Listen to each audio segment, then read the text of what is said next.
નવરાત્રીના ચોથા દિવસે ખેલૈયાઓનો જોશ અને એમની મસ્તી બમણી થઈ હતી। ટેનિસ ક્લબ સહિત સિટીના ગ્રાઉન્ડ્સ પર ખેલૈયાઓએ મસ્તી પાથરી દીધી હતી। ઢોલીડાએ ઢોલ વગાડવાની શરૂઆત કરી અને ખેલૈયાઓએ પગના તાલે અંબામાની આરાધનાની શરૂઆત કરી। ચોથા દિવસે પણ ખેલૈયાઓ મજાના કલર કોમ્બિનેશન સાથે ટ્રેડિશનલ ડ્રેસીસમાં ડ્રેસઅપ થયા હતા। ખેલૈયાઓએ અલગ અલગ સ્ટેપની ગરબાની મજા માણી। નવરાત્રીના ચોથા દિવસે ખેલૈયાઓએ જોશ અને મસ્તીને પૂરેપૂરી એનકેસ કરી લીધી। અમને એટલી બધી મજા આવે છે, એવું લાગે છે કે નવરાત્રી 9 દિવસ કેમ આવે છે, કાયમ ગરબા રમવા જોઈએ। એકચ્યુઅલી એક્સરસાઇઝ પણ એટલી સરસ થાય છે, બધા ફ્રેન્ડ્સોને મળાય, બધા રિલેટિવ્સ આવે અને પૂરો દિવસ એવું લાગે કે પગ દુખે છે, હાથ દુખે છે, પેટ દુખે છે। જેવા 10 વાગે એટલે બધો દુખાવો બંધ થઈ જાય અને ગરબાની રમઝટમાં અમે ફૂલ રમીએ છીએ। આજે ચોથું નોરતું થઈ ગયું છે અને માની આરાધના કરવાની કંઈક અલગ જ મજા છે અને અહીંયા બધા યંગસ્ટર્સ એટલા બધા ભેગા થયા છે અને બધું ક્રાઉડ એક સાથે, ફેમિલી છે, યંગસ્ટર્સ છે, ફ્રેન્ડ્સ છે, બધા એક સાથે ધક્કમ-ધુક્કી કરીને બી મજા કરીને બધા રમે છે। ખરેખર કહું તો દિવસ ખૂબ જ ઓછા પડે છે। આ ચોથું ક્યારે પૂરું થઈ જશે ખબર બી નહીં પડે।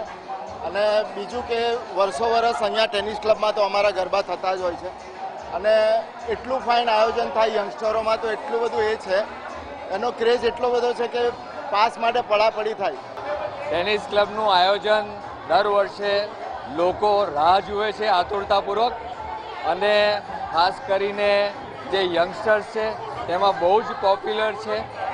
અમારી પાસે એમ જોવા જઈએ તો 90% જે ખેલૈયા છે તેમાં 15થી 25 વર્ષના છોકરા છોકરીઓ અહીં રમવા આવે છે।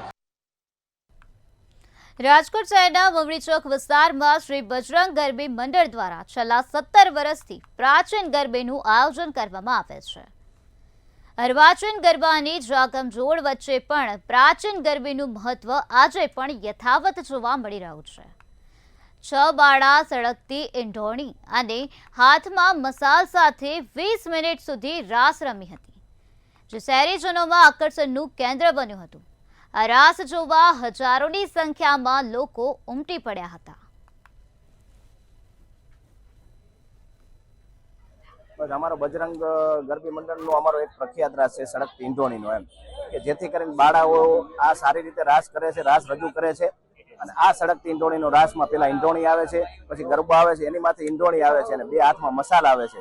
અને પણ અમે આ છેલ્લા 16 વર્ષથી કરાવી છીએ રાસ। 17મો વર્ષ અમારો પ્રવેશ છે અને આ રાસની અંદર ક્યારેય પણ હજી કોઈ વસ્તુ ઓલું થયું નથી અને બાળાઓ એક અંબાના સ્વરૂપે એને પોતાને ફીલ નથી થતું કે આપણે સળગતી માથે ઈંઢોણી છે તો આમાં કંઈ થશે। બે ઓલાથી બહુ સારી રીતે રાસ પ્રસ્તુત કરે છે અને માણસોને બહુ સારું ગમે છે અને અમે આયોજન કરીએ આ રાસ કરવામાં ખૂબ જ આનંદ થાય છે અમને। કેટલા વર્ષોથી તમે આ રાસ કરો છો ને કેટલા વર્ષોથી ગરબી સાથે જોડાયેલા છો? હું આ ગરબી સાથે 3 થી 4 વર્ષથી જોડાયેલી છું અને 3 થી 4 વર્ષથી હું આ રાસ સાથે પણ જોડાયેલી છું। સળગતી ઈંઢોણી અને હાથમાં બે મસાલ લઈને માં નવદુર્ગાની પૂજા કરવાનો કેવો સુખ મળે છે? મને તો બહુ આનંદ થાય છે, કારણ કે 6 બાળાઓ આ રાસ કરે છે, એમાંની હું પણ એક માની આરાધના આ રીતે કરી શકું, એ ખૂબ જ આનંદની વાત છે।